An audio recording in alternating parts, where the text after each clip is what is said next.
E o final dos tempos está relacionado com a segunda vinda ou não O necessariamente? final dos tempos, a maior profecia, ou a profecia mais fidedigna, o maior sinal que nós temos da vinda de Jesus, que o pessoal no mundo hoje você vai encontrar pregadores dizendo Jesus está voltando, Jesus está voltando, Jesus está voltando. Mas você fala, pô, mas será que está voltando mesmo? Em todas as outras eras, você teve pessoas dizendo Jesus está voltando. Há muito tempo, né? Sempre ouvi pessoas dizendo que Jesus está voltando. E Por normalmente quê? perto de alguma catástrofe, de Exatamente. alguma Porque Jesus falou de guerras e falou de catástrofes naturais. doenças. E doenças. Então você pega catástrofes e guerra, elas sempre existiram. Só que catástrofes e guerra não são o suficiente para você afirmar que são os fins dos tempos. Por quê? Porque o maior sinal, a maior profecia cumprida para o fim dos tempos, segundo todas ou a maioria das profecias do Antigo Testamento, é a volta do povo judeu para a terra de Israel. Porque segundo as Escrituras, segundo as profecias, pelo povo judeu ter rejeitado o Messias, Deus disse isso através de Moisés, disse isso através de outros profetas, que ele ia dispersar o povo pelas nações da terra, que foi exatamente o que aconteceu. Jesus morreu, Jesus foi rejeitado pela maioria dos judeus, não por todos, porque os apóstolos eram judeus, a igreja primitiva inteira era a igreja formada por judeus. Lá na frente que eles resolveram pregar para gentios, para não judeus, porque eles entenderam que esse era o plano de Deus. Mas até então era isso. 70 depois de Cristo, Jesus disse que o templo seria destruído, vem o Império Romano para reprimir uma revolução judaica, eles destroem o templo, eles tocam fogo em tudo, eles destroem tudo. 132 a 135 depois de Cristo houve outra revolução. O imperador Adriano tem que mandar o melhor general que ele tem, mais de 100 mil homens para reprimir essa revolução, e aí realmente eles arrebentaram com tudo, escravizaram os judeus foram levados para a Itália para construir o Coliseu, e muitos deles depois morreram no Coliseu. O preço dos escravos naquela época ficou mais barato que o preço de um cavalo, de tanto escravo que tinha, e a partir dali o povo se dispersou. Uma população muito ínfima de judeus permaneceu em Israel, que também há profecias dizendo que um remanescente ia ter que ficar por ali. Mas os judeus se espalharam pela terra. O povo judeu foi perseguido, foi caluniado, foi massacrado em diversas oportunidades, em diversas eras, por diversos grupos, odiado. E você vê um povo que ficou quase 2.000 anos sem pátria. 1.800 anos sem pátria. Muito maluca, né? Só que o que a profecia diz? Que no fim dos tempos, o mesmo Deus que espalhou, ia agregar os judeus de novo, ia trazê-los para Jerusalém, para a terra dos seus pais, ia cuidar deles ali, ia ser um pai para eles. Então, quando que isso começa a acontecer? 1882, a primeira onda de emigração de judeus russos. Muitos judeus russos, no total até hoje foi mais de 1 milhão de judeus russos e dos países ali da União Soviética, migraram para Israel. E hoje você tem um Estado estabelecido e constituído, que foi em 1948, com o voto do brasileiro Oswaldo Aranha, que foi a única resolução da ONU favorável a Israel, porque todas as outras foram contrárias, e você tem um verdadeiro milagre nisso, só que o Estado foi restabelecido, foi fundado. Então, as profecias bíblicas mais sérias sobre o fim são as que dizem respeito a Israel voltando para a sua terra e a restauração do Estado de Israel. Isso aconteceu em 1948. Então, de lá para cá, a gente só tem visto o cenário se afunilando. Está cada vez mais próxima a vinda de Jesus. Quais outros sinais? Você tem, por exemplo, a necessidade da reconstrução do templo. Você tem... Do Templo de Salomão. Você tem um fato histórico e bíblico que é o fato de Deus ter escolhido um lugar na terra para ele se estabelecer. De todos os países ele escolheu Israel, de todas as cidades ele escolheu Jerusalém, de todos os montes em Jerusalém ele escolheu o Monte Sião.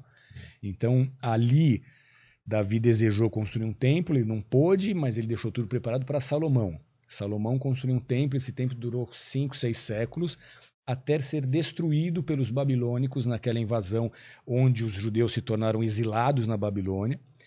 70 anos depois, eles começam a voltar do exílio, e aí você tem Esdras, você tem Neemias, você tem Zorobabel, que reergueram Jerusalém, reconstruíram os muros, reconstruíram o templo. Então esse é o segundo templo, o primeiro de Salomão, O segundo que Zorobabel, o sacerdote, dedicou. Herodes, nos dias de Jesus, ele restaurou esse templo, só que 70 depois de Cristo esse templo foi destruído. Não houve mais sacrifícios, não houve mais culto, não houve mais sacerdócio, não houve mais nada.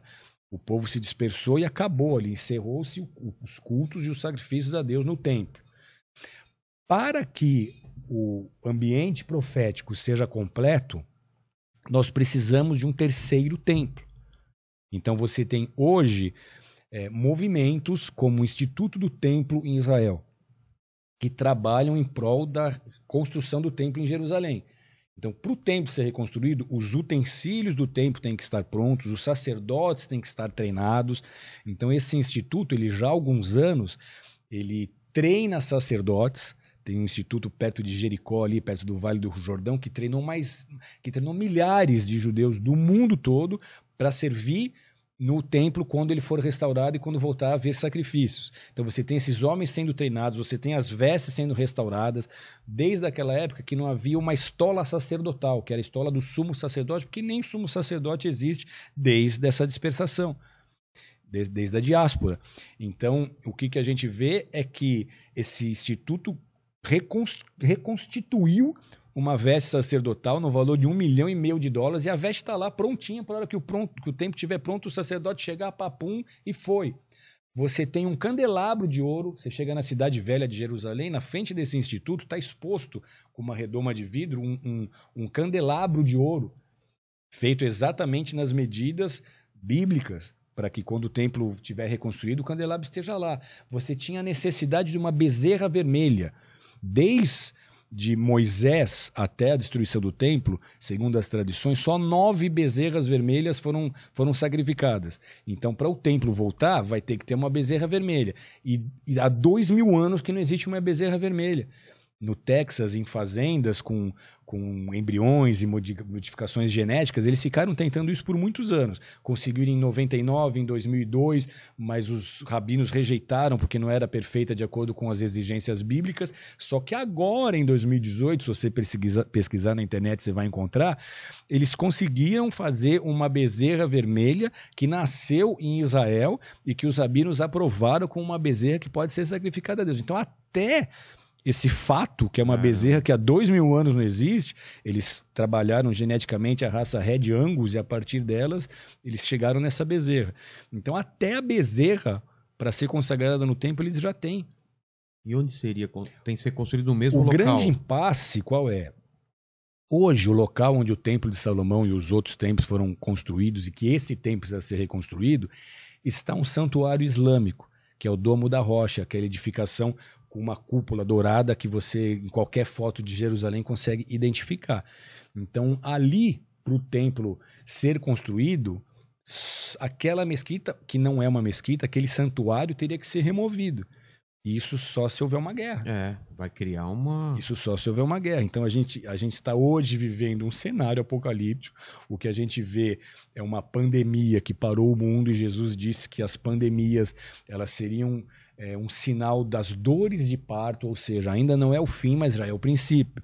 Então, você tem visto uma pandemia e nós estamos muito próximos de uma guerra que talvez seja a Terceira Guerra Mundial. E muito disso talvez gire em torno dessa questão entre árabes e judeus. Exatamente pelo fato do templo precisar ser reconstruído ali. Só que é o templo que o anticristo vai sentar. Por quê? Porque, segundo a escatologia, Jesus vai buscar a igreja, aqueles que estão nele vão ser arrebatados para encontrar com ele nos céus. Na terra nós vamos ter um período de 7 anos. Primeiros 3 anos e meio, ele vai governar como um governante que o mundo vai falar, esse é o cara que veio para resolver os nossos problemas, vai resolver o problema da fome, vai resolver os problemas econômicos. Poxa, vamos acabar com o dinheiro papel, vamos ter uma moeda unificada, vamos acabar com as fronteiras e você vai ter uma forma de se identificar, que você não vai precisar mais de documento, de RG, de SIC, de carteira de motorista, vai estar tudo aqui em você mesmo. Então o mundo vai dizer, uau, esse cara veio para resolver os nossos problemas, vai trazer paz, não vai ter mais guerra. Só que o segundo período, os outros 3 anos e meio, ele vai começar a exigir adoração. E ele vai se revelar como esse anticristo, como aquele que se opõe a tudo que diz respeito a Deus. E ele vai sentar no templo, nesse terceiro templo, e dali ele vai profanar o templo. Provavelmente ele vai colocar um altar pagão ali dentro. Os judeus, vendo isso, vão ter que deixar o templo novamente, porque o judeu não vai se dobrar à adoração a ele vai exigir a adoração das nações, e os judeus não vão monoteístas como são, não vão se portar dessa forma, não vão prestar esse culto a ele. Então, o que a gente vê é exatamente isso, um cenário apocalíptico se formando, só que aí passou esses 7 anos, Jesus vem para destruir o anticristo, para aprisionar Satanás por 1000 anos e para governar a terra esses 1000 anos. Isso é muito profundo e muito interessante, porque a Bíblia apresenta Jesus de 2 formas, como Messias sofredor, Messias é a palavra hebraica que faz referência ao próprio Cristo. Então, tanto Cristo quanto o Messias significa a mesma coisa, significa ungido. Então, o Cristo, o Messias, ele precisa vir, só que ele vem primeiro como Messias sofredor e depois como Messias rei. A Bíblia apresenta isso de 2 formas. Por isso que muitos dos judeus não creram em Jesus quando ele veio. Porque eles estavam sobre o Império Romano, pagando imposto para os romanos, e eles queriam um rei que libertasse-os do jugo e dos impostos romanos. E aí vem Jesus sofredor, que liderasse. Um Jesus que morre. Eles queriam um Jesus guerreiro, que libertasse o povo ali fisicamente, mas a libertação e a vitória que Jesus estava trazendo era muito mais profunda. Não era efêmera, não era passageira, era atemporal. Era uma vitória espiritual e eterna, porque a partir do que ele fez ali, a gente não teria vitória sobre o Império Romano, a gente teria vitória sobre a morte, sobre o inferno, sobre o mundo, sobre o pecado, e teria vida eterna com ele. Só que foi difícil, os próprios discípulos de Jesus demoraram para entender isso.